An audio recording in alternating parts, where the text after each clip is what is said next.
In this video we're going to look at binary to decimal conversion, also known as denary, and later we'll look at decimal to binary, also known as denary to binary conversion. So the most important thing to remember with binary numbers is what the digits are worth. So the first column is always the units, then the 2s, 4s, 8s, 16s, 32s, etc. Every time we move to the left. It's a multiplication by 2 because it's base 2. So if we take a number as an example, the binary number 1010, and we can tell it's binary because we're going to put a 2 there. If we didn't have that 2, we'd assume it was decimal or denary, and that would be 1010. But in binary, it's not worth that much. So always start from the right, I would advise, so that you put your digits in the right place. So 0, 1, 0, 1. So we're going to work out what that is equal to in base 10. Well, we're multiplying and we're adding effectively, although it doesn't look as though we are. That's what we're doing. So we have one lot of 8, and we have no 4s, so we don't bother adding that. We have 1, 2. So 1 times 2 is 2, and we add it to the 1 times 8. So that is worth 10 in base 10. So that's a simple example. We'll do another. So I'm going to take 1, 0, 1, 0, 1, 1, base 2. And what's that worth in base 10? Well, again, you could put it into a table, or you could just write what each column is worth above it. Units, 2s, 4s, 8s, 16s, and 32s. So this number, we have one lot of 32. And we also have an 8. We also have a 2. And we have a 1. So look for number bonds. 8 and 2 is 10, plus 32 is 42, plus 1 is 43. So let's check that answer using the Windows calculator in programmer mode. So if I click on binary and put 101011, it shows that the decimal or denary answer is 43. So we know we've got it correct. Do another example.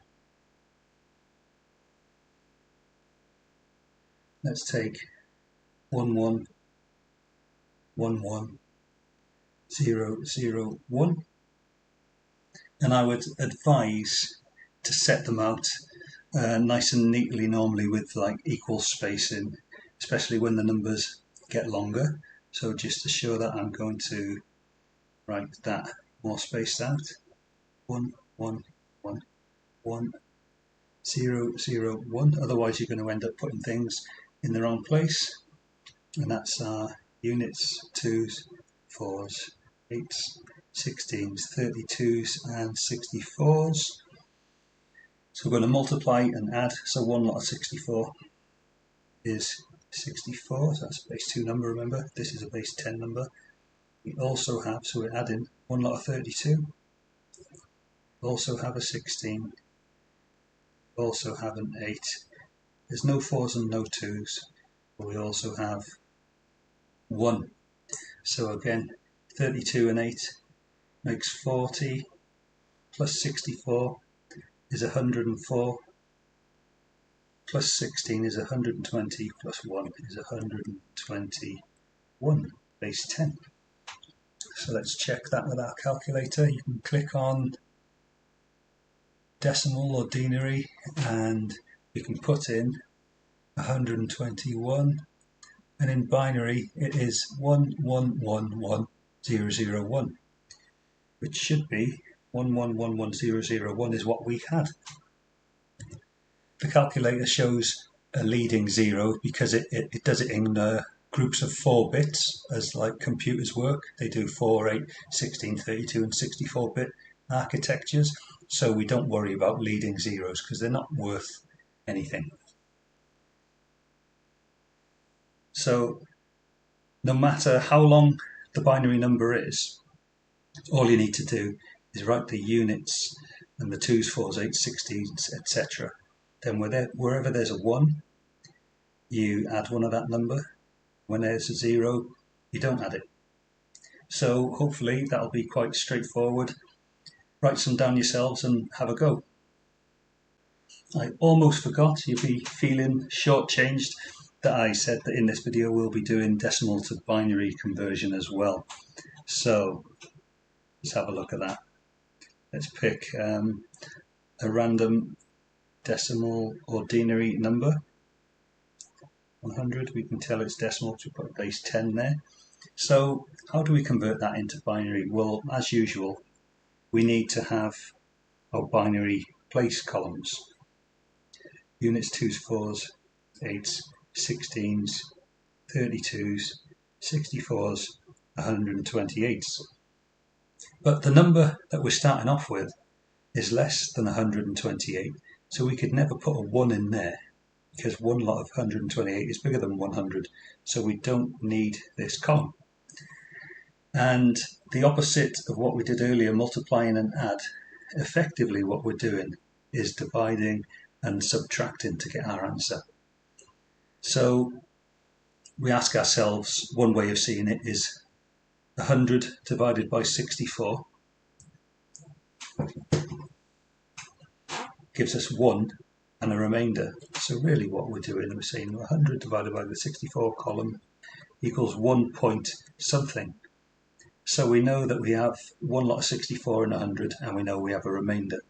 So 64 fits into 100 once, and then we subtract. We say, well, what's left over? So we had 100, we've now accounted for 64 of it. So technically here what we're saying is 100 take away 64 equals the remainder, which equals here 36. So 36 is our new number that we need to represent. And what we're technically doing then is saying, what's our remainder? 36 divided by 32. And that's going to be 1 point something. But an easier way to see it is to say, well, what's 36 made up of? It's bigger than 32, so we know there must be a 1 in there. And then we say 36 take away 32 is 4. And how do we represent 4? Well, we can't put a 1 in the 16s column because we only have 4 left as a remainder. So we put a 1 in the 4s column, and now we've completely finished. And put zeros in every other column down to the units, otherwise the number will look smaller. So let's see if this is correct. So using our calculator, we want to have, click on decimal, put 100, and in binary it's 1100 100 1100 100, so that is correct. And of course, if you wanted to do the inverse operation to work out if it is correct, you can say, well, one lot of 64 plus one lot of 32, which is 96 plus the 4 equals 100. So we know we've done it right.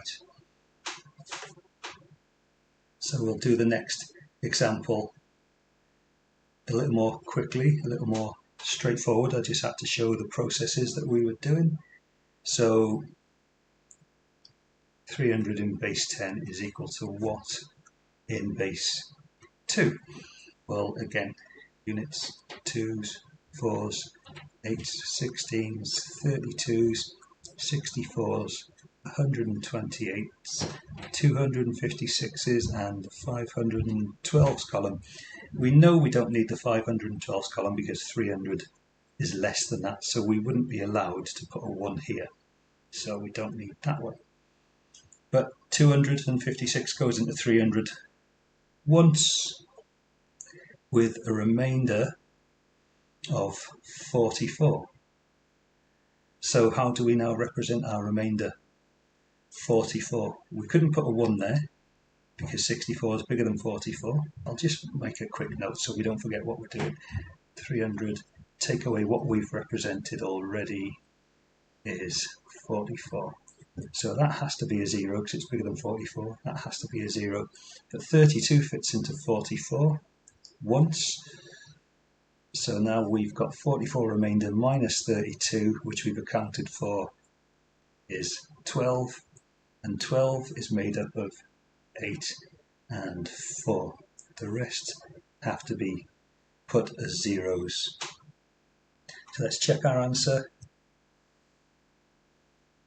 Press all clear, click on decimal, press 300, and the binary number is 1 and then 2 zeros, then 1 and a 0, which is right so far, then 2 1s and 2 zeros, so we've done this correctly. And finally I'll do one more.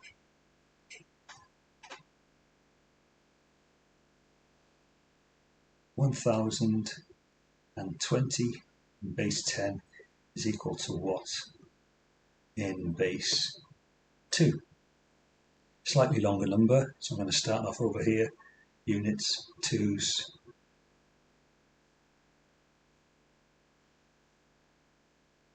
you know the routine by now.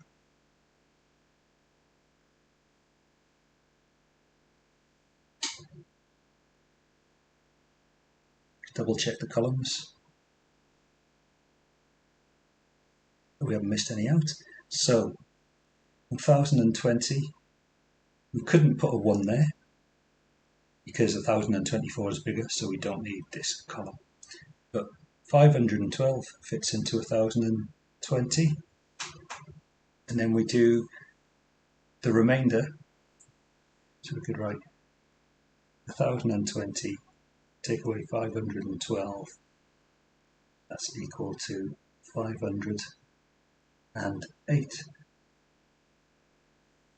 508, well 256 fits into that. So we have 508 to take away 256. You could do it in your head or you could use a calculator, and that'll give you an answer of 252, which is our new remainder. 252, 128 goes into that. So then you just keep subtracting the number that you've just accounted for. The next remainder is 124. 64 goes into 124. So we take away 64 from that remainder, which leaves us with 60. 32 goes into 60, so take away 32 from 60 gives us 28. 16 goes into 28, so take away 16 from 28 gives us 12, and 12 is made up of 8 and 4.